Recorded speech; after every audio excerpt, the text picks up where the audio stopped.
Estamos começando mais uma aula da nossa série Êxodos, livro de Shemot, livro escrito por Deus. Estamos na aula de número 54 e é o best-seller, é o livro mais lido no mundo, né? E essa aula é muito especial porque a gente vai começar hoje a falar finalmente das pragas, né? Em hebraico são makot, é a forma que os sábios dizem, né? Embora na Torá não está escrito que é uma maká, né? Que Macá não seria praga, né? Seria golpe, alguma coisa assim. Mas a gente chama de 10 pragas em português, então é o termo que eu vou usar, tá? Para esse evento, que seria, então, desde a praga que a gente vai chamar a primeira praga, que é do sangue. Ou seja, o que a gente falou aula passada sobre o cajado virar cobra, a gente não entra dentro das 10 pragas, até a última, que é a Makat Bechorot, ou seja, a morte dos primogênitos. E aí o povo de Israel sai do Egito, né, salvo, né, liberto do Egito, o faraó permite, e saem do Egito, e depois vai ter a abertura do Mar Vermelho, que também não vai estar dentro das 10 pragas.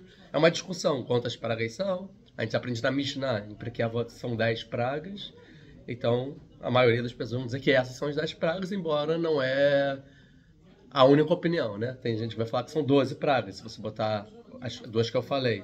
Botar a abertura do Mar Vermelho como uma das pragas e também do cajado, 12. E por aí vai.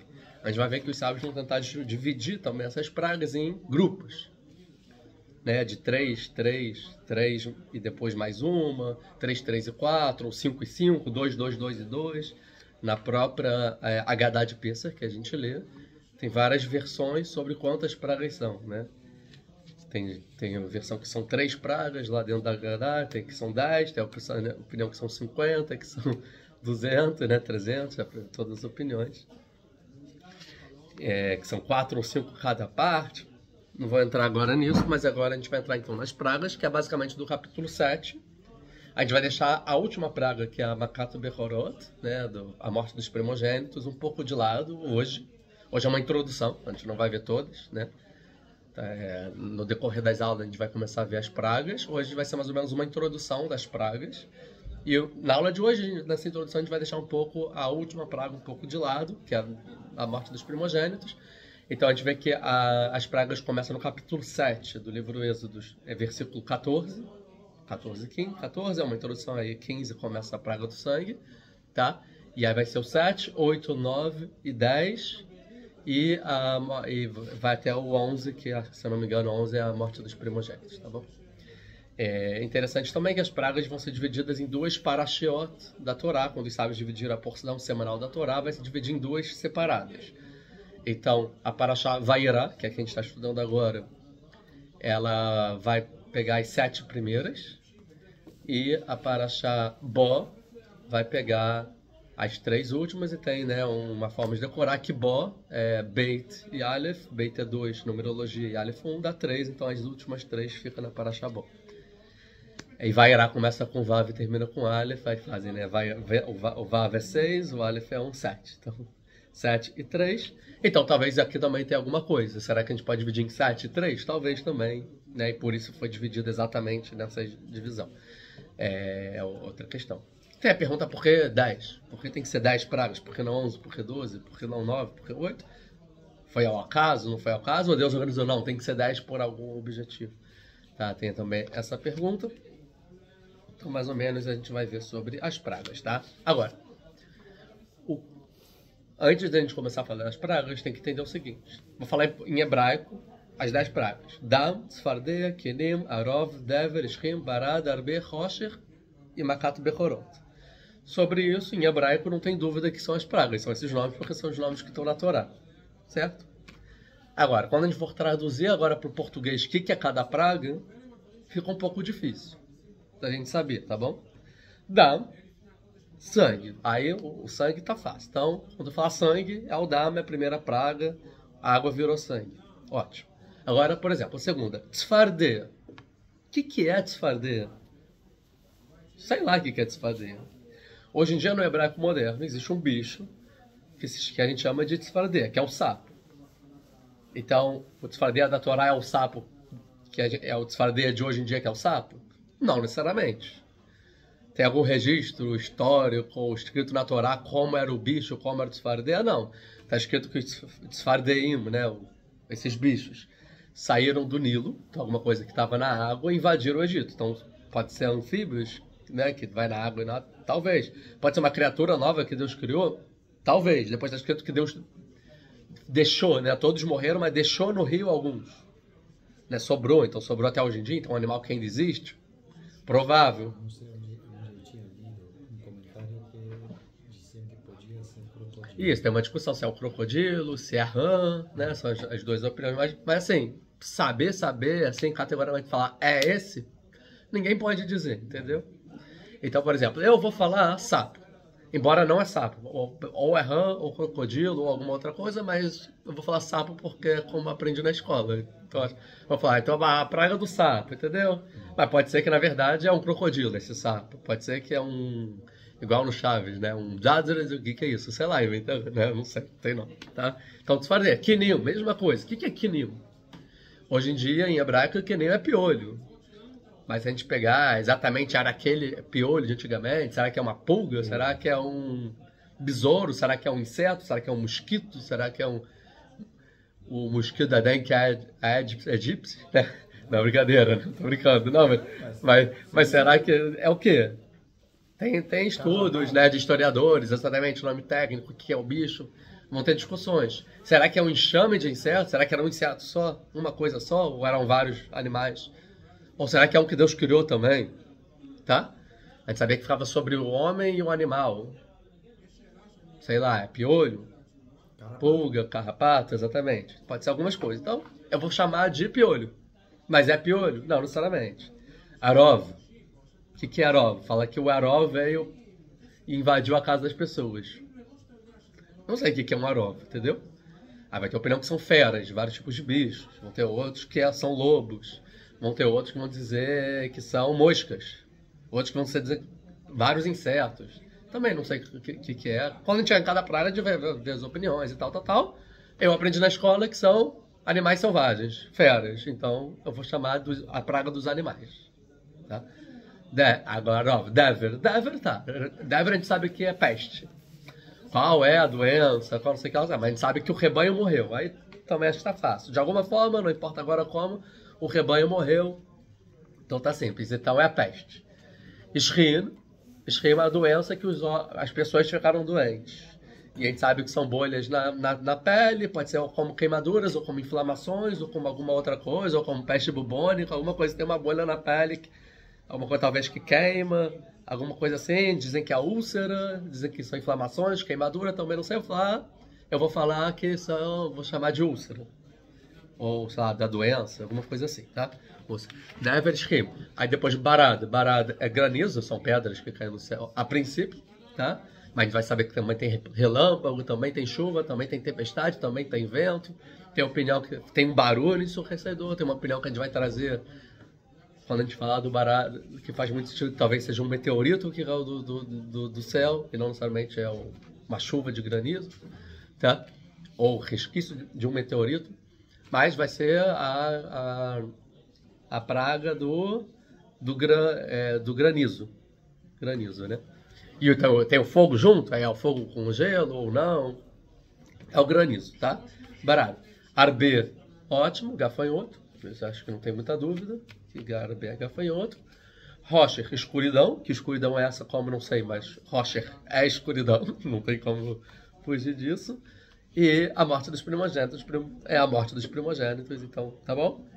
Ou seja, geralmente quando a praga é sobre animais, né?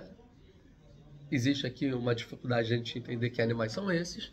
Ou então da doença específica do ser humano também, um pouco complicado, tá? Então, fiquei muito na dúvida, como eu vou dizer, porque a gente fala em hebraico, mas aqui, como eu vou falar em português? Porque, por exemplo, a gente aprende na escola, tal, que é a opinião acho que majoritária, que são feras, né? São animais selvagens, por exemplo, a quarta praga. Mas eu sei que nas Bíblias traduzidas, né? Geralmente a mosca, que vem lá da Septuaginta, que vai traduzir como mosca. Tá? E realmente tem discussão na Guemará, se são moscas ou se são animais, por exemplo. Tá? E quais animais? Por aí vai, tá? Isso é uma das questões. Então, mais ou menos eu falei já o vocabulário para vocês, para ficar mais fácil da gente trabalhar essas aulas sobre as pragas. Sem precisar voltando, essa é da... o animal é a mosca, né? Entenderam? Tá. Outra coisa importante, que acabei de esquecer o que ia falar. Calma, o que eu ia falar agora, que seria... tá. Outra questão importante é o seguinte. Tem duas formas da gente entender... quando a gente vai falar das pragas, a gente vai falar aqui agora de milagres. Certo? Milagres, tanto pelas pessoas mais racionalistas nos 10 aula passada, a gente falou da feitiçaria, dos racionalistas e dos mais místicos, né? Que um vai dizer que são truques e ilusões que não existem em feitiçarias, e outros vão dizer que não, que existem essas forças e tudo mais. Por exemplo, eu falei o Maimônides e o Rahmanides, Rambam e Ramban, o racional e o mais místico, né? A gente viu sobre isso. Sobre milagre, para ambos, acreditar em milagre é um princípio de fé judaica. Ou seja, é um princípio da religião. Quem não acredita que existem milagres está fora das crenças judaicas, mesmo pelos racionalistas, tá bom? Isso é um ponto. Outro ponto é que o milagre hoje em dia ficou tão... Qualquer um faz, qualquer coisa é milagre, né? Qualquer lugar que você vai, milagres acontecem. Qualquer um que vê qualquer coisa vê milagres. Que aí ficou um pouco, essa palavra ficou um pouco desgastada. Então, mesmo quando eu falo que todos acreditam em milagres, de forma alguma eu estou falando que é um milagre como a sociedade hoje em dia vê que qualquer um faz milagre, a pessoa não sabe estourar, faz milagres. Não é isso. Milagres são exatamente para todos, tá? São extremamente raros, têm um propósito, são momentos incomuns, por alguma necessidade, por aí vai, algum motivo, tá? Tanto que se a gente vê na Torá, milagres, até agora, não aconteceram muitos.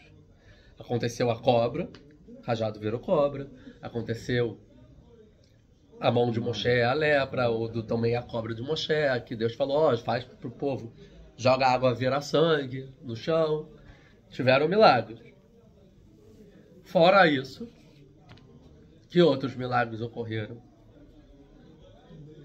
Talvez a gente vai falar que Yitzhak nasceu e a Sarah já era idosa.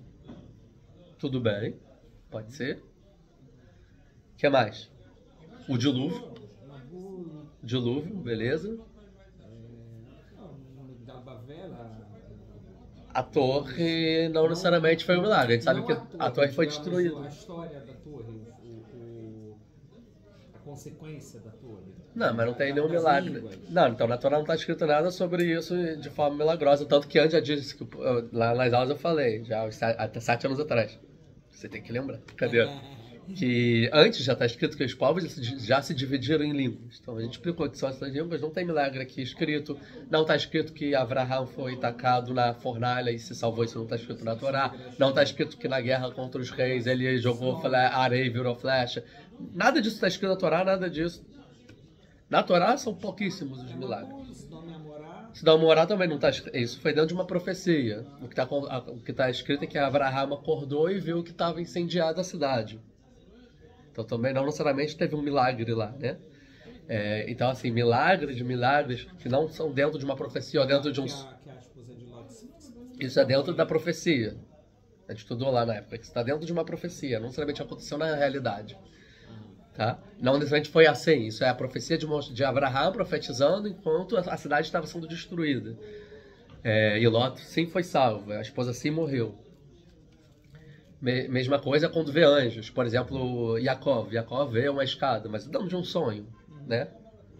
Tanto que a Urash lá fala assim, e a terra toda se encurtou e ficou dentro de 2 metros quadrados, dentro de um sonho. Ou quando Deus ergue Abraham até as estrelas, é dentro de um sonho. Então sonho pode acontecer um milagre que quiser, porque sonho é sonho, acontece até no meu, né? Profecia é profecia. Agora, dentro da profecia, na realidade, são raríssimos. Mas agora, e todos que a gente viu de Moshe, são prelúdios para o que vai acontecer agora. Tanto que Deus fala, como eu apareci para os patriarcas, eu vou aparecer para você como eu não apareci para eles, com o nome de Deus. Né? E saberão que sou Deus. Agora vai vir. Também, então, mas a gente viu lá que uma opção que talvez é também dentro de uma profecia, não necessariamente. Então, profecia é uma ilusão, né? Como chama isso? Uma visão. uma visão profética, né? Não é um milagre sobrenatural, necessariamente. Agora sim, todo mundo vai ver, não é profecia e não é metáfora. Vão ter várias pessoas que dizem, não, é uma metáfora, ou não, quer dizer... Não, não é metáfora.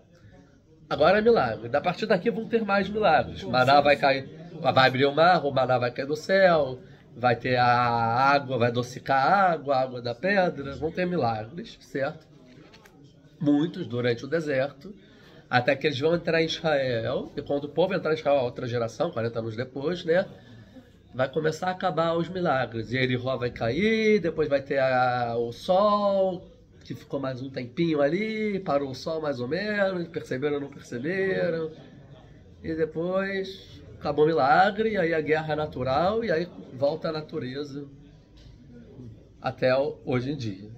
Então é um momento histórico muito importante, que é as pragas no Egito, que tem uma lição não só para aquela sociedade, como para toda a humanidade. Ou seja, eu vou me revelar nesse momento, né? Até os sábios vão dizer, por exemplo, o o Tzfat Emet, por exemplo, vai escrever o seguinte, que Deus criou o mundo com 10 ditos de criação, né? E seja a luz, né? São 10 ditos. O que é 10 ditos de criação? Deus criou a natureza com esses 10 pronunciamentos, ou seja, a natureza que Deus criou, as leis naturais, toda a ordem, que a gente vai chamar de o contrário do milagre, né? Ou seja, a natureza, a ordem natural, o costumeiro do mundo, a forma do mundo se comportar. Deus criou com 10 ditos, certo? Em paralelo a esses 10 ditos, vão ter as 10 pragas. Que é com 10 ditos ele criou, com 10 ditos ele vai romper. E qual é o objetivo de 10 revelações, né? De 10 rompimentos da natureza, para chegar no Aseret Adibrot, nos 10 pronunciamentos de Deus, que é quando Deus se revela ao povo judeu e vai trazer as leis divinas de forma sobrenatural, uma revelação, que é o contrário da ocultação, que é Deus como criador da natureza, ele está se ocultando. Deus como revelador da Torá, Deus está se revelando. O que faz da ocultação chegar na revelação? As 10 pragas. Que Deus vai mexer na natureza para ensinar ao povo alguma coisa que vai ser importante depois. A gente já falou as 4 linguagens de salvação, é a última, e eu vou pegar vocês para mim, né? Na entrega da Torá, que seria o ápice, vamos dizer assim. Tá? Então, essa é outra questão. Mas para todo mundo, milagre é milagre, mas qual é a questão? Por que milagres? Por que fazer milagres, certo? O Maimonides vai explicar o seguinte: nenhum milagre que Deus faz tem o objetivo de provar a existência de Deus ou provar que ele existe. Não é esse o objetivo dos milagres. Os milagres que Deus fez para o povo de Israel foi por necessidade. Como assim? Precisava comer, caiu o pão do céu, entendeu? Caiu o maná. Precisava beber, veio a água. Precisava se proteger, as nuvens. Todos os milagres por necessidade. Ponto. O que vem provar a existência de Deus é a profecia e a revelação da Torá no Monte Sinai. O milagre não tem essa função. É pura necessidade. Precisava passar no mar, aí o mar abriu. Tá? Embora ele não cita nenhum exemplo, ele cita vários exemplos, mas não cita nenhum exemplo das pragas no Egito. O Narmanides vai explicar não, que os milagres é uma base judaica, porque você, através dos milagres revelados, você entende dos milagres ocultos. E assim você entende de Deus e tudo mais. Tá? Agora, mesmo pelo Narmanides, que vai entender que os milagres são essenciais para a fé e para a crença, né, de Deus e por aí vai existir a seguinte discussão. A discussão é a seguinte: tá bom, a Torá vai contar milagre, mas a Torá vai contar de uma forma o texto, né, que a gente vai estudar, o que aconteceu, mas a partir desse texto eu interpreto como eu quiser. Né? Tipo, tzfardeia. O que é tzfardeia? Eu interpreto, é um sapo, eu posso colocar no meu filme um crocodilo, posso fazer um dinossauro, né? Eu faço o que quiser. Porque é uma imaginação, uma interpretação, não necessariamente a realidade, também não tem como fiscalizar a realidade, por aí vai. Agora, mas qual é a abordagem? Já que aconteceu um milagre, eu pego aquele milagre e tento transformar e interpretar aquele milagre como se fosse o milagre, uma coisa muito sobrenatural, de forma que a pessoa que realmente passou por aquele evento estava experimentando alguma coisa totalmente desconectada da natureza. Era totalmente sobrenatural. Por exemplo, a abertura do Mar Vermelho. Como foi a abertura do Mar Vermelho? Deus fez 12 túneis que cristalizavam pedras e cresceram árvores e dava para ver os bichos passando e eles viam torneiras e aí lá tinha uma revelação e não sei o que lá, e também ao mesmo tempo tinham anjos guerreando e pegavam os egípcios do mar, levantavam e jogavam no outro. Isso é uma imagem muito... um filme muito legal de fazer, mas a animação, senão fica muito caro. Tem que ser desenho, senão já fica muito caro. Ou então, quando a gente fala o milagre, a gente fala, não, a verba tá baixa, né? Igual as séries, vamos economizar para fazer os dragões, né? Ou seja, a verba tá baixa, tem um milagre, então o quê? Não, ó, vem um vento, foi abrindo o mar, ó, quando eu pego um prato, faço assim com pouca água, eu não consigo, não. Aí Deus fez assim, abriu aqui o mar singelamente, o povo passou.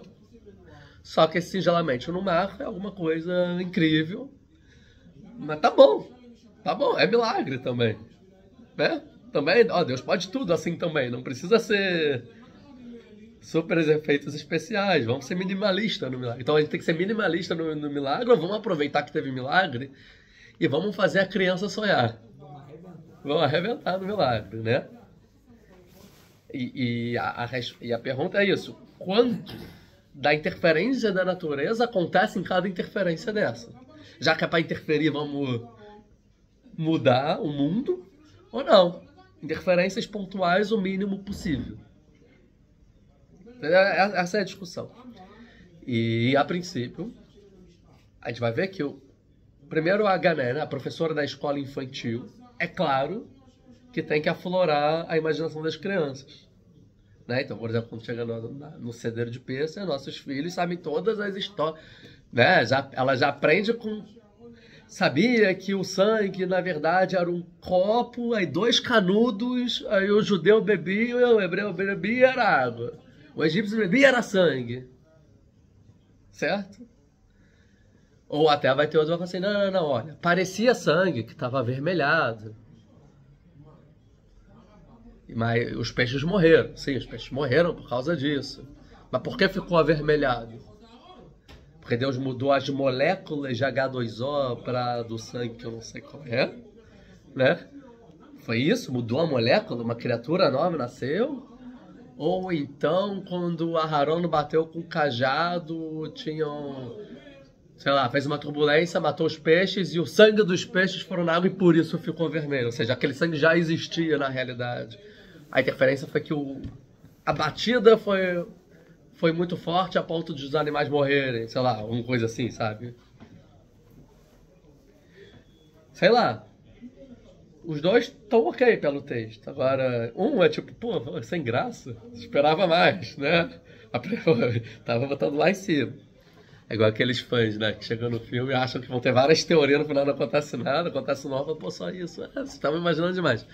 Mas, entendeu? Os sapos, eles eram sapos que entravam dentro da pessoa, comiam os intestinos, não sei o que lá. E a pessoa ia no banheiro, abria lá e tinha um sapo e saía na cara... Não, eram vários sapos fazendo barulho, tava chato pra caramba. Por aí vai. Então, o meu approach, né, como fala isso em português? Minha guichá. Perspectiva, eu acredito que os milagres eles vêm dentro da natureza que Deus criou, porque eu dou muita importância para a criação do mundo que Deus criou, das leis naturais. E Deus vai interferir o mínimo possível nessas leis da natureza. Tá bom? Mas eu não vou chegar ao nível que é o herege, que vai dizer, na verdade, foi tudo um ciclo natural de eventos e por isso, na verdade, não tem milagres aqui. Certo? Ou, por exemplo, quem vai falar assim, não, foi um milagre, mas na verdade é porque só a cor da água mudou para vermelho. Então a água virou vermelho e o gosto ficou ruim, os peixes morreram, e porque os peixes morreram não dava para beber, mas não porque era sangue de verdade. Eu também não sou disso. Por quê? Porque está escrito que era sangue. Entendeu? Então eu não acho que o sangue é metafórico. Não, o sangue, então a água virou sangue. Ah, mas talvez o sangue veio porque os peixes morreram. Não, tá escrito. E porque virou sangue, depois os peixes morreram e aí fedeu. Ou seja, não, os peixes morreram por quê? Porque eles não vivem no sangue, eles vivem na água, então o peixe morreu. Então assim, eu acredito que está escrito na Torá, nem tudo é muito literal, mas assim, não dá para fugir muito. Então eu não... Tem gente que acha que são eventos né, naturais, que um foi levando ao outro, mas não é verdade, porque, por exemplo, o sapo, aí o faraó vai falar para Moshe, Moshe, chega, aí Moshe vai rezar e os sapos vão morrer. Óbvio que os sapos vão morrer devido à reza do Moshe. Então, o que? Você vai dizer que foi natural que... Aí você ignora que Moshe rezou e os sapos morreram, entendeu? Você ignora algumas partes da Torá para fazer uma narrativa para aquilo que você acredita e aquilo. Então... Eu não acredito no que está escrito na Torá, então eu quero fazer uma narrativa que foi natural. Mas para que você está fazendo essa narrativa? Porque você tem que dizer que existiram então as pragas. Então vai até o final, na sua descrença, entendeu? Então se você acredita, acredita. Mas não igual a pessoa mais tola e fala, se eu acredito, então tem que ser tudo que eu imaginei. Não. Muitas coisas dos Midrashim são para a pessoa aprender com aquilo, lições. Os Midrashim, sim, são metafóricos, são poesias, são poéticos, né? São poesias. Olha, 2 judeus bebendo água. Isso é poesia, para mostrar o quê? Existe uma diferença de Deus entre um e outro. Existe justiça. Por quê? Para criança, para pessoa, para o povão, para conseguir entender de forma poética, com ilustração, conceitos verdadeiros sobre a realidade, sobre a providência divina. Por exemplo. Entendeu? Então, isso é inicial. Tá, então, vamos lá. A gente vai fazer algumas perguntas. Vamos lá. Eu tenho aqui o texto que eu fiz. Tem as pragas, menos a última. E vamos passar rápido aqui. E a gente vai ver que o texto ele vai seguir alguma estrutura, tá bom? As pragas. A principal forma que, lendo o texto, eu entendo, e assim também a maioria dos comentaristas entendem, é que as pragas podem ser divididas em trios, tá bom? 3, 3 e 3. O que é 3, 3, 3? Sangue, sapo, piolho, fera, peste e úlceras, granizo, gafanhoto, escuridão. E a morte dos primogênitos fica separado. Então 3, 3 e 3. Entendeu? As 3 primeiras, as 3 segundas e as 3 últimas. São trios. Outra também forma muito importante de dividir também 3, 3 em 3, mas em vez de fazer 1, 2, 3, 1, 2, 3, 1, 2, 3, fazer a 1, 4 e 7, a 2, 5 e 8 e a 3, 6 e 9. Então, sangue, ele vai ter um paralelo com os animais, que vai ter um paralelo com granizo. O sapo vai ter um paralelo com a peste, que vai ter um paralelo com o gafanhoto. E os piolhos vão ter um paralelo com a úlcera, que vai ter um paralelo com a escuridão. Tá? Isso é sobre a forma da praga. Esse é o último que eu fiz. E a primeira que eu fiz é sobre o objetivo da praga. Tá? Então vamos ver, por exemplo. Sempre então a Torá vai seguir a mesma estrutura. Qual é a estrutura? Primeiro, Deus vai falar com Moshe e Aharon, ou para Moshe, que vai falar para Aharon, certo? Que vai falar o seguinte: vai até o faraó e você vai fazer uma advertência para o faraó. Por enquanto não precisa, né? Mas daqui a pouco a gente vai passar. E você precisa fazer uma advertência para o faraó o seguinte: olha, liberta o meu povo, o povo hebreu, o meu povo, o povo de Israel. Se não libertar, vai vir tal coisa. E a coisa vai ser tal. Então Deus fala para Moshe, certo? Isso é a primeira parte. Segunda parte, Moshe vai para Faraó e fala: Faraó, Deus falou isso, senão tá aquilo. E aí vai ser a execução daquilo que Deus falou. E aí virou sangue, né? Vai acontecer de fato, na realidade, aquilo que Deus falou, e Moshe transmitiu para o Faraó, certo? Depois, na estrutura, vai ter os feiticeiros do Faraó. Que os feiticeiros do Faraó vão tentar replicar a praga. E por último, a tomada de decisão do Faraó. Então, basicamente é isso. Deus fala, para Moshe falar para o Faraó, depois a execução daquilo, depois os feiticeiros e depois o Faraó, a resposta do Faraó. Isso vai mudar de praga a praga, porque depois os feiticeiros vão sair de cena, Vão ter vezes que o faraó vai procurar o Moshe, e vai ter então uma conversa entre Moshe e o faraó, Moshe vai rezar, Deus vai atender, e aí o faraó vai ter uma tomada de decisão. E sempre a tomada de decisão do faraó é que ele endurece o coração no final. Né? Todas as pragas. Então vamos ver a primeira. Vamos ver, 14. E falou Deus para Moshe, Kaved lev Paró, o coração do faraó está endurecido. Por isso ele não vai querer enviar o povo. Isso é uma introdução. Agora vai começar, 16. Então Deus vai falar para Moshe, vai até o faraó de manhã e veja que ele vai estar saindo para a água e fique de pé perante ele para chamar ele sobre a margem do Nilo, do rio Nilo. E a mão que virou e o cajado que virou cobra, pegue na sua mão, leve o cajado. Então, primeiro uma introdução, vai lá encontrar o faraó em tal lugar. Aí, Ve'amar Telav, o que você vai falar para o faraó? Deus, o poderoso dos hebreus, me enviou a você para dizer, envie o meu povo para que me sirva no deserto. E se você não ouvir, e você não vai ouvir, adko, até aqui. Isso aqui é uma exceção. Porque só na primeira praga está escrito que a primeira praga não tem uma advertência. A primeira praga, o sangue, vai ter uma anunciação. Moshe vai falar para o faraó, olha, Deus mandou libertar, e aí vai ter sangue para você libertar. Não vai ter se você libertar, não vai ter sangue. A partir da segunda, até o final, vai ser, olha, Deus mandou aqui para dizer o seguinte, liberta ou paga. Mas a primeira não. Por que a primeira não? A primeira não, por um dos dois motivos. Um, porque já teve o cajado que virou serpente. Então, o sinal, a advertência foi aquilo. Olha o que eu posso fazer. Minha serpente engoliu todas de vocês. Vocês vão continuar assim, não vão libertar. Então, a advertência foi aquilo. Então, aqui não precisa de uma advertência. Ou a primeira não teve advertência porque o faraó merecia pagar. Pelo menos essa primeira. Então, já veio a execução. Ele já teve a advertência antes, aqui é a execução. Basicamente isso. Vai ter uma opinião sobre qual é o objetivo de cada praga, né? Por que cada praga, que vai dizer o primeiro, a praga a primeira praga e a última praga, ou seja, o sangue, e a última praga aqui, a morte dos primogênitos, é uma punição ao faraó e ao Egito pelo que eles fizeram. Por quê? Porque eles tacaram os bebês no Nilo. Aqui também, é o quê? O Nilo vai virar sangue, vão ter peixes mortos, vão relembrar o quê?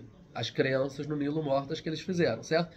E depois a morte dos primogênitos, ou seja, os primogênitos vão morrer, e depois ainda a abertura do Mar Vermelho, que eles vão morrer engolidos no rio, no mar, no caso. Tudo tem a ver com jogar, né, as crianças no rio. Então aqui é uma punição. Agora, da segunda até a nona, não é punição aos egípcios. Não tem o objetivo de punir. Não é para fazer pagar. E sim, o objetivo dessas pragas é para dar chance dele se arrepender antes de pagar o preço total final. Então a primeira começou pagando, agora são duas parcelas. A primeira é a última. Então vai ter a primeira de qualquer forma. Agora você pode se arrepender. Eu vou te dar chance de se arrepender. Então da segunda à nona é uma misericórdia divina. Eu vou te fazer tais sinais para que você se arrependa e não precise chegar nas vias de fato. Mas o faraó não vai ouvir. Tá? Por isso aqui não vai ter se você não ouvir, né? Então você vai falar, o Deus tá. Então, 17. Assim disse Deus, Bezot edaki ani Adonai. E com isso você vai saber que eu sou Deus. Então tem um objetivo. Vai vir a praga para que você me reconheça como Deus. Deus aqui é o tetragrama. É o nome de Deus. Veja, eu vou bater com o cajado que está na minha mão sobre a água do Nilo e vai virar sangue. E o peixe que está no Nilo morrerá. E vai feder o Nilo, e os egípcios não vão conseguir beber a água do Nilo. Então qual é a praga? Vou bater no Nilo, o Nilo vai virar sangue, os peixes devido ao sangue vão morrer, e por causa da morte dos peixes vai ficar fedido, não vai dar para beber a água, então os egípcios não vão conseguir beber água.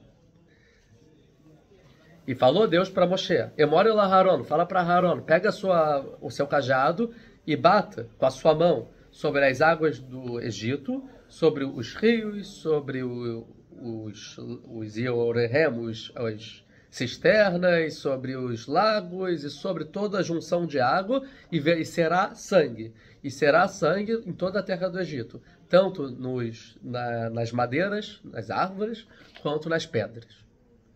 Isso aqui, quando chegar no sangue, tipo, de fato, a gente vai entender o que é. Então isso é Deus dizendo o que tem que fazer. Aí vai chegar na execução. E fez assim Moshe e Aharon como Deus ordenou. E levantaram o cajado e bateram sobre a água que está no rio perante o faraó e perante seus servos. Né? E virou a água que estava no Nilo sangue. E o peixe que estava no Nilo morreu. E fedeu o Nilo. E os egípcios não conseguiram beber a água do Nilo. E foi sangue em todo o Egito. Então aqui é a execução daquilo que Deus falou. Aí 22, e os feiticeiros do Egito também fizeram assim, também transformaram a água em sangue. Belaterrem, de acordo com as suas ilusões. E fortificou o coração do faraó e não ouviu eles. Eles quem? Dúbio. Os feiticeiros ou Moshe e Aharon? A princípio, Moshe e Aharon. Caché de Beradonai, como Deus falou. Porque Deus falou para Moshe que não ia ouvir eles. Então a gente sabe que é Moshe e Aharon. Então, os feiticeiros fez o coração do faraó fortificar, endurecer e não ouvir, mesmo que a água virou sangue, certo? Vai fendo paró, vai avó beitou. Então, se virou o faraó, ele estava no Nilo presenciando tudo, e virou o faraó e voltou para sua casa, veló chato lebó gamlazot. Também não prestou atenção também nisso. Ou seja, ignorou. Foi ver a Netflix. Tá? Ou seja, essa é a consequência do faraó. Ou seja, aqui, né, ignorou. Aí depois 24 fala o que aconteceu, consequência. E cavaram os egípcios em volta do Nilo água para beber. Que lá é Lulistod, porque não conseguiam beber das águas do Nilo. E se completaram 7 dias depois de Deus bater no Nilo, né? Ou seja, a praga durou 7 dias. Então essa é a primeira praga. Tem uma estrutura. Vamos ver a segunda, por exemplo. E falou Deus para Moshe: vai até o faraó e fala para ele, assim disse Deus, envia o meu povo, ve'avduni, para me servir. E se você não deixar, não libertar eles, veja, eu vou bater em todas as fronteiras com tzfardeim, com sapos. Ou seja, aqui já é uma... ou você faz isso, senão vai ter consequência. E aí vai dizer, Vesharat Sayor, e vão se multiplicar no Nilo, aí vai dizer toda a consequência. Aí depois no versículo 1 do capítulo 8, e disse Deus para Moshe, diga para Aharon, bata no Nilo, tal. Aí vai chegar no versículo 2. E o Aharon bateu com a sua mão sobre as águas no Nilo, e subiram os sapos e entraram em todo o Egito. 3. Os feiticeiros. E os feiticeiros então fizeram tal, e fizeram os sapos também sobre a terra do Egito. Aí 4. Aí a consequência do faraó. Aqui, no sangue, o faraó vai ignorar. No sapo, não. Vai craparó, o faraó fala, vem aqui, Moshe Aharon, vem aqui. Vem amor, tira o Lashem, vai rezar para Deus. Vem assim, tira os sapos de mim e do meu povo. Vem Shalecha, e eu vou te libertar. E tal, eu vou libertar o povo. Vem Zbehu Lashem, vocês vão poder servir ao Deus de vocês. Então o faraó, que em vez de não prestar atenção, pede para Moshe rezar. Pergunta, por que pede para Moshe rezar se os feiticeiros fizeram? Rezar para Deus, então já entendeu que vinha de Deus? E qual o objetivo da praga? Não é que está no capítulo 7, versículo 17. A praga é Vezot Edak Anedonai, é para saberem que eu sou Deus. Né? Então o faraó soube rapidinho aqui no segundo, certo? E falou o Moshe para o faraó, ele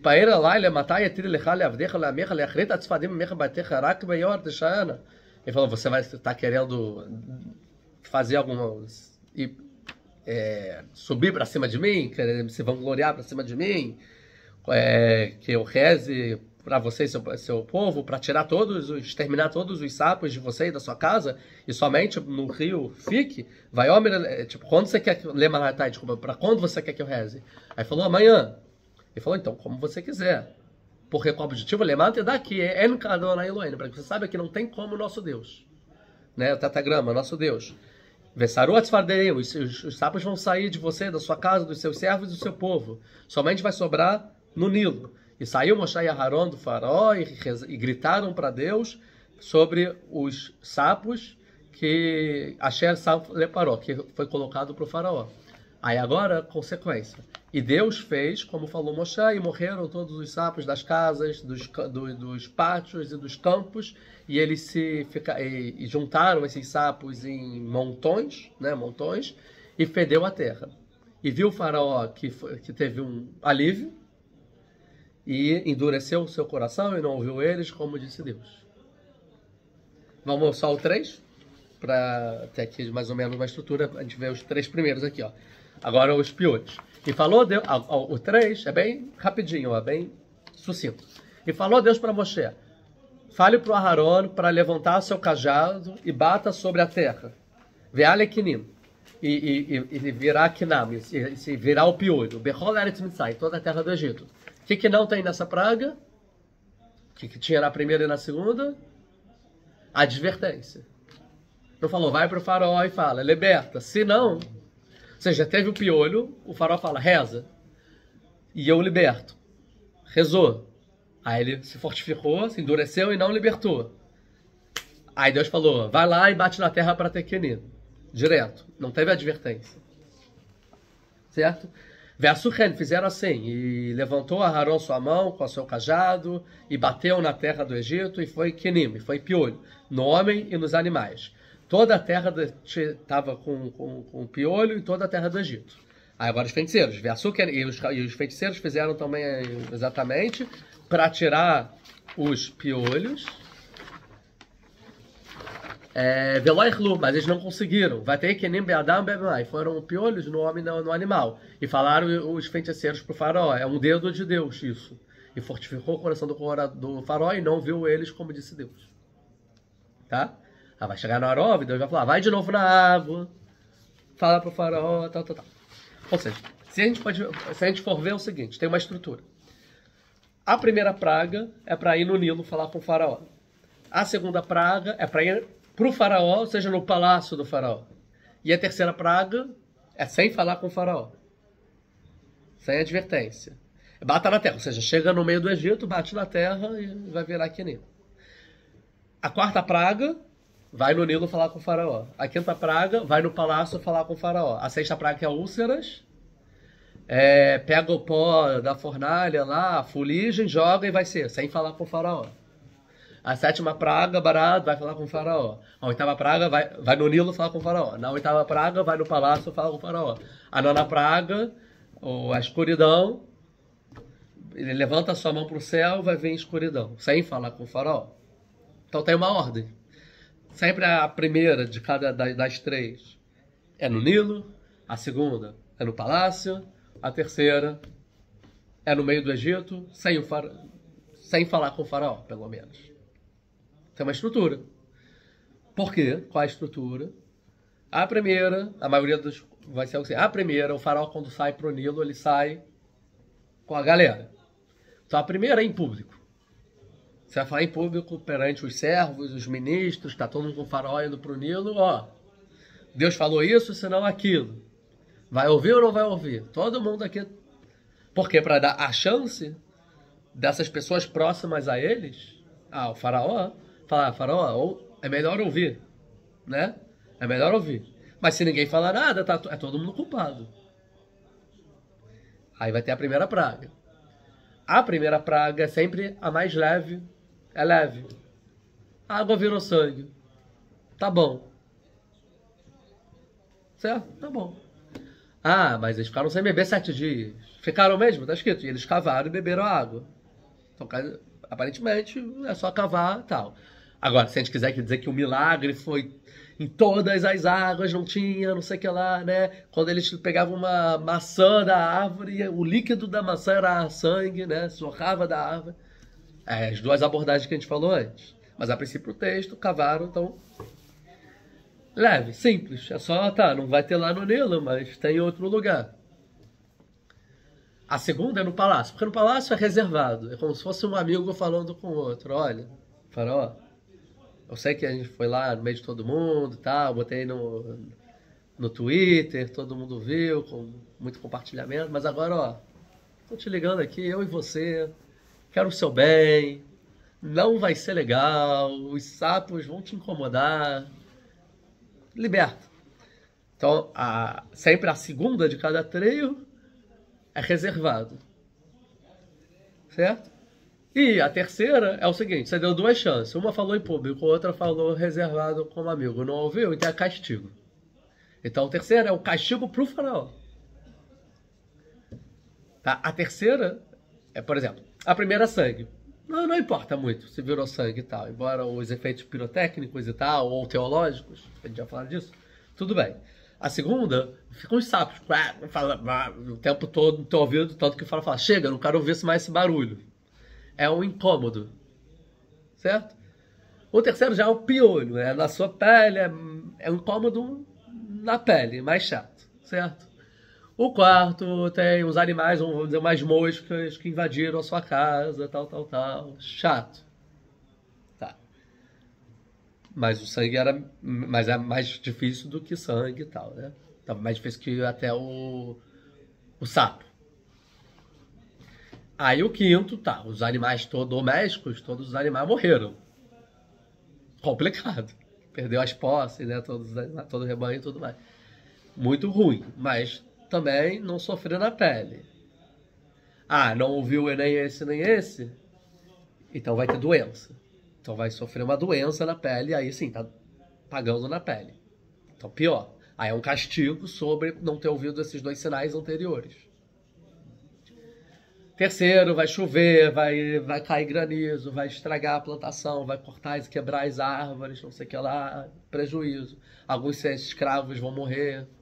Difícil. Fogo, vai queimar algumas coisas e tal. Depois, gafanhoto vai comer tudo que sobrou, acabou a plantação. Tá? Não ouviu? Vai ter uma escuridão. O que é a escuridão? Você vai ficar preso em casa como se fosse... Foi preso. Prisão. Aí tu vai ficar encarcerado. Entendeu? Aí não ouviu nada disso, aí morte dos primogênitos, depois a abertura do Mar Vermelho. Ou seja, a terceira, que não tem advertência, é o castigo sobre as duas últimas. Seria a opinião a principal opinião sobre como é dividido isso. Embora vai ter quem diga não, que o primeiro, que é quando ele vai no Nilo, que ele vai sozinho. Então o primeiro é secreto. O segundo é no palácio, é na corte, é perante todo mundo. E a terceira é o castigo. Também vai ter essa opinião. Tá? Isso é o ponto 1. O ponto 2, se a gente pega então cada trio, as três primeiras, depois a quarta, a quinta, a sexta e depois as três últimas, a gente vai ver que existe também uma estrutura o seguinte. Se vocês forem ver aqui que eu sublinhei aqui nesse papel em amarelo, tá? Na primeira praga, Deus fala assim, olha, isso é para que ele saiba que eu sou Deus. Então a gente vai entender que o objetivo das três primeiras pragas é para que ele saiba que Deus existe, a existência de Deus. Desculpa. Porque quando Moshe foi para o faraó pela primeira vez, não agora do cajado, a primeira vez, que ele depois... O faraó vai dizer assim, quem é Deus? Quem é o tetragrama? Quem? Então Deus vai saber para isso. Tá? Aí, o segundo trio, quando vocês forem então para o Arov, para a praga dos animais ferozes, que é a quarta praga, certo? Deus vai falar o seguinte, no capítulo 8, versículo 18, Leman tedá que ani Adonai beker vaaretz, que é o objetivo para que vocês saibam que eu sou Deus dentro da terra. Ou seja, agora vocês já sabem que eu sou Deus, já teve as três primeiras, vocês sabem a minha existência. Mas não é que eu existo e só. Eu existo dentro da terra. O que é dentro da terra? Eu me preocupo com a terra, eu supervisiono a terra, existe a minha providência de forma individual e as pessoas são recompensadas e punidas de acordo com as suas ações individuais. Existe justiça no mundo. Não só um criador, mas também uma justiça. Então a quarta, a quinta e a sexta é para entender que existe Deus na terra, a supervisão individual divina. Por isso, então, que a gente vai ver que quando os animais vão entrar no Egito, mas não vão entrar na terra de Goshen, que é onde os judeus viviam, os hebreus, os israelitas. Então, como assim? Entrou aqui, mas não entrou ali. Depois a peste, os animais domésticos dos egípcios vão morrer, mas dos israelitas não vão morrer. Como assim? Mais ainda, como Deus Que ele fala claramente, vou fazer uma peduta, vou fazer uma diferenciação entre eles, certo? E depois, a úlcera. Os egípcios vão ficar doentes, os hebreus não. Então aqui é mostrar que existe uma diferença. Como assim? Uma diferença. Porque Deus diferencia. Por que Deus diferencia? Porque de acordo com o mérito de cada um e um. E aqui existe o algoz e existe a vítima. Existe o justo, existe o perverso. Então, assim, são as três, é para mostrar que Deus existe e supervisiona o mundo. E depois, quando a gente for para a sétima, que é o Barad, vocês podem ver o capítulo ainda 8 ou 9, 9 provavelmente. Capítulo 9, versículo, que é o granizo, né? 14, versículo 14. Fala, Bavur tedá que en kamone becholares, para que você saiba que não existe como eu em toda a terra. Né? Depois no 16, o lemar le saber chamei becholares, para que meu nome seja contado em toda a terra. Ou então a gente pode ir no versículo 29, lemar tedá que ladonai ares, para saber que de Deus é a terra. Do tetagrama é a terra. Ou no versículo 1 do capítulo 10, para que eu coloque os meus sinais dentro de você, para que seja relatado nos ouvidos do seu filho, do filho do seu filho, o que eu provoquei, zoei, né? Eu brinquei no Egito, e os meus sinais, que eu coloquei nele, vocês saberão que eu sou Deus. Ou seja, as três últimas vêm mostrar que não só Deus existe, e não só que a providência divina existe, mas que não existe nenhuma outra força contra Deus, que Deus governa tudo. Deus é o único governante sobre a terra e todo-poderoso, não tem nada que ele não possa fazer. Então são coisas mais grandiosas, né? O granizo caindo com fogo, chuva, tempestade, no Egito que nem chove, de forma geral, né? Porque eles se alimentam só da água do Nilo, que é desértico e tal. Como nunca antes aconteceu. Depois uma praga de gafanhoto, como nunca antes aconteceu, que não dava para ver o sol, né? E depois, por último, a escuridão também, como nunca antes aconteceu, que as pessoas não conseguiam nem sair de casa. Né? Então, para saber que Deus é todo poderoso. E aqui ele está mexendo que nos astros, né? Já são coisas, né? Tipo, são coisas mais. Então, seria por isso que é dividido em três. Os três primeiros é para entender a existência de Deus. Os três do meio é para entender a providência de Deus. E as três últimas é para entender o poder de Deus. E a sua unicidade, né? De forma indireta, já que Deus é o todo-poderoso. Não tem como ele dividir poder, né? Com ninguém. Então seria mais ou menos essa a divisão. Tá? Agora, existe também uma forma gradual do que está acontecendo. De baixo para cima. Antigamente, hoje em dia é pseudociência, mas se acreditava nos 4 elementos, né? Aristóteles falava isso, até século passado se acreditava na alquimia, que tem terra, ar, fogo e água, são os elementos, as essências do mundo e tal, tal, tal. Então, primeiro é a terra, certo? Então, primeiro a água. O rio vira sangue e os sapos que saem da água. Água. Aí depois, terra. O que é a terra? Bater na terra para virar piolho, depois os animais ferozes vão invadir a terra e depois os animais domésticos vão morrer. Certo? Terra. Depois a úlcera, que é a fuligem da fornalha, não sei o que lá, vai no ar, é meio ar, fogo, e vai queimar com queimaduras, né, a terra, ou alguma coisa, inflamações, alguma coisa assim. Fogo pelo ar, alguma coisa assim, certo? E depois aí vai vir a chuva, de granizo, com tempestade, e com fogo, então fogo e ar também, certo? E depois vai ter enxame de gafanhotos e por último a escuridão, que é o ar. Então aqui são os 4 elementos também da natureza, para a crença da época que Deus governa todos esses 4 elementos. Ou então a gente pode falar que é de baixo para cima. Como assim de baixo para cima? Primeiro começa com a água, que é algo que está abaixo da terra, né? Água subterrânea, seja água vira sangue, ou seja, água. Depois são animais que saem da água e entram na terra, ou seja, coisas que se movimentam no da água, que seria então os sapos. Depois é a terra, que vira piolho. Então agora a gente vai para a terra. Depois são os animais que andam pela terra, os animais ferozes.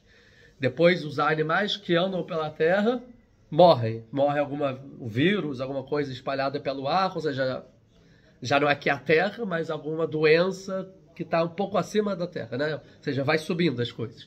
Depois, a doença no ser humano. Doença no ser humano, então já tem alguma coisa que Deus controla, não só os animais, como também o homem, né? O corpo humano. E também o vírus, bactérias, o que foi, as doenças que se espalham pelo ar ou por alguma coisa, Deus controla isso. Depois de chegar no homem, que a gente está no Shem, aí tem a chuva que cai do céu para a terra com fogo. Então aqui já o ar, vamos dizer assim, né? Depois, os gafanhotos, ou seja, animais que se movimentam pelo ar. E por último, a escuridão, que tem a ver com o espaço sideral, mostrando que Deus controla o mundo inteiro. Desde a água até o espaço, Deus governa tudo, Deus é o Todo-Poderoso. Podemos entender assim, certo? Tem quem vai explicar que é de forma natural. O que é de forma natural? De forma natural é o seguinte. Existe um evento que às vezes acontece realmente, que a água, depois da cheia do Nilo, ela fica com os ferros lá da terra, ficam avermelhados. Mas esse vermelho acabou por causa do metal lá, matando os peixes. Esses peixes fez que os sapos saíssem da terra. E nisso que eles saíram da terra e depois morreram, fedeu a terra, veio infestação de piolho, ou de inseto, alguma coisa. Nisso que estava cheio de piolho e tal, e também teve água, então os animais saíram dos seus habitats e acabaram entrando nas cidades.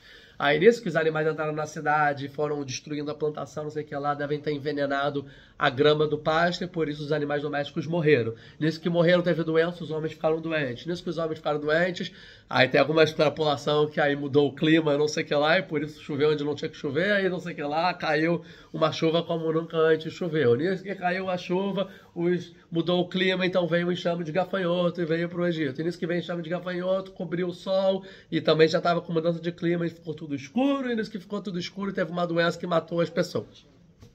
Então, existe uma ordem que faz uma lógica, mas é o que eu falei. Para mim não fecha a conta, que é muita extrapolação aqui. Não quer acreditar, vai, fecha o livro, vai embora. Vai ver carnaval, sabe? Vai fazer o que quiser. Mas, tipo, né? Aí, pra mim, essa conta não fecha, tá? E existe uma outra pegada, que é a de midá keneged midá. Medida por medida. Na verdade, tudo é uma punição exata do que os egípcios fizeram para os judeus, para os hebreus. Então, eles jogaram as crianças no Nilo. Então, o Nilo virou sangue. Eles fizeram aí tem vários tipos, né? Mas eles fizeram eles gemerem de dor, como eles gemeram e gritaram para Deus. Então os sapos vão ficar gritando no ouvido deles. E eles, por serem escravos, ficaram cheios de piolhos e tiveram que trabalhar pesado na terra. Então bateu na terra, piolho, certo? E depois eles tiveram que caçar animais ferozes para o palácio do faraó, animais, leões e ursos e tal. E não sei o que lá, ou foram tratados como animais selvagens. Aí depois eles tiveram que perderam o seu rebanho, foram roubados o seu rebanho, tiveram que ficar apacentando o rebanho de outros, sem remuneração, o rebanho deles morreram. Depois ficaram doentes por causa de tudo, então teve doença para eles. Ou tiveram que trabalhar na fornalha, fazendo tijolos e não sei o que lá, então por isso que tinha que pegar na fornalha e a doença veio dali, certo? E depois a fornalha é Bará Arbe. Aí Arbe eu não lembro, mas alguma coisa da agricultura, nos campos, como está escrito. Os animais ferozes também, eles foram tratados como animais, né? Cada um podia trazer para dentro de casa quem quisesse. Então, no final, eles tiveram que sair das suas casas. E depois, Rocher, aprisionaram, né? Beit Kel, a prisão dos judeus, foram escravizados. Então, eles ficaram aprisionados por causa da escuridão. E depois eles escravizaram o povo primogênito de Deus. Então, os primogênitos deles morreram, medida por medida. Outra explicação é que Deus guerreia com o Egito da forma que um rei guerreia com uma outra cidade. Primeiro, quando você chega, você cerca a cidade. A primeira coisa, você envenena os poços de água. Sangue. Depois, você soa as trombetas, os sapos. Depois, você atira as flechas, piolho. Depois, dá fazer aquele arova. Depois, você solta os animais, né? Animais selvagens, arova. Depois, dever. Deixa eu lembrar. O que é o dever? Um segundo.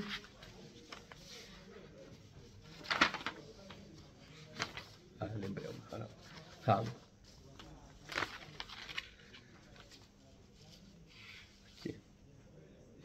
Aqui Envenenar, planeta, flecha. Ah, depois você joga, joga veneno neles, né? Que aí seria o Dever, a peste.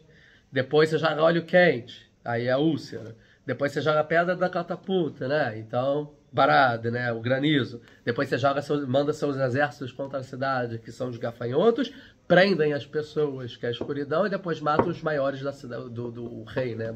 O poderoso, que é Makad Bechorot, que é a morte dos primogênitos. Então Deus luta da forma que o ser humano luta, ou seja, Deus está destruindo o Egito aos poucos, mostrando que existe uma ascendência na gravidade de cada praga e praga. Vai ficando pior as pragas, né? E vai chegando no objetivo final, né? Vai se aproximando. Tá? Isso é outra forma de você interpretar as pragas. Outra é que é misericórdia. Deus está sendo misericordioso com os egípcios para que eles se arrependam e não precisem pagar pelo que eles sim são culpados. Certo? Que aí no final eles vão pagar. E outra forma de a gente entender também as pragas é a forma teológica. Que Deus, na verdade, está lutando contra a crença egípcia, contra a cultura egípcia, contra os deuses egípcios, né? Contra a idolatria, que Deus não destrói um povo antes de destruir os seus deuses, né? Então, primeiro vai ser no Nilo, que era o maior deus, que eles achavam que tudo vinha do Nilo, que a gente vai nas aulas vai entrar melhor sobre isso. Então, é o Nilo. O sapo também tinha um deus que é da fertilidade, dos sapos e tal, e justamente medida por medida, que eles queriam que os judeus diminuíssem o índice demográfico deles, não deixavam as mulheres se aproximar, então a deusa da fertilidade vai ser atacada, então cada um vai ter o seu deus, até chegar depois no carneiro e tal, que era a constelação de Ares, que eles acreditavam que eles vão sacrificar o deus deles no final, que era uma abominação quem comia essa carne no Egito, tal. Então, cada praga, na verdade, para aquela cultura vai estar falando de um dos deuses. A gente já falou destruindo a ordem, o Mat do Egito, né? E trazendo o caos. Mostrando que Deus controla tudo, incluindo o caos, que vai salvar os judeus do Egito. Então também tem que entender que as pragas na verdade, o objetivo das pragas é para que saibam que eu sou Deus. Então é algo, vamos dizer, religioso, de crença. Não basta só destruir o Egito e punir pelo que eles merecem. É preciso destruir a crença egípcia. E também fazer tempo dos hebreus trabalharem essa crença para poderem sair do Egito também até receberem a Torá. Então dá um tempo para eles através das pragas. Dentre outras coisas, mas acho que por hoje tá bom. Né? Talvez mais uma aula, a gente faz mais uma aula depois de introdução. A gente vê mais opiniões. Vai ter mais uma opinião muito importante que não foi citada aqui, que é contra as 3 coisas que eles causaram para os judeus, que é a escravização. Não. Trataram eles como estrangeiros, depois como escravos e depois afligiram eles, né? Tipo, fizeram-os sofrer, né? Então, cada 3 pragas, uma vai transformar eles como estrangeiros. O que é estrangeiros? Você tá na tua terra, mas você não pode beber água, né? Você está na sua casa, mas você não pode dormir em paz. Porque os sapos estão o tempo inteiro, né? Você está com o seu corpo, mas não pode parar, não tem nem honra, porque não pode nem parar de coçar. Então você é um estrangeiro na sua própria terra também, porque é isso que vocês fizeram, os hebreus, durante 400 anos. Aí depois a escravidão. Eles vão perder as posses, tudo que eles têm, né? Ou seja, vocês vão ser obrigados a sair de casa, porque os animais vão entrar na casa de vocês, vocês vão perder todo o seu rebanho, vão perder depois todo o rebanho, e depois as úlceras, né? Ou seja, o próprio corpo você não vai ter controle, eu não lembro direito, mas aí é melhor depois. E por último seria o sofrimento. Aí agora você vai sofrer o granizo caindo do céu, acabar realmente com toda a agricultura egípcia, né? E depois a prisão, né? Tipo a escuridão, ou seja, que vocês transformam, os judeus viveram numa prisão, numa escuridão, aí o exílio, também espiritual, agora vocês também vão ficar presos e tal. E por fim vai ser a salvação do povo de Israel, que é a morte dos primogênitos. Então a gente vê como tem várias camadas aqui em todas as pragas, e aí no decorrer das aulas a gente vai ver praga por praga, tudo que os sábios têm a dizer sobre isso. Muito obrigado, quem gostou, curta, se inscreva no canal, curta, é muito importante curtir o vídeo para engajar, e se inscrever no canal também é bem importante, e mande esse vídeo, com certeza você conhece um vídeo, alguma pessoa que vai gostar desse conteúdo, não é possível que a pessoa está vendo esse conteúdo e não conhece ninguém que vai gostar das pragas, e duvido, esse é um desafio, postar aqui embaixo um vídeo sobre as pragas melhor que esse, na internet inteira. E se for melhor, eu vou ganhar, que aí eu vou ver. Mas eu duvido. Cadê? Façam isso. Muito obrigado, até a aula que vem.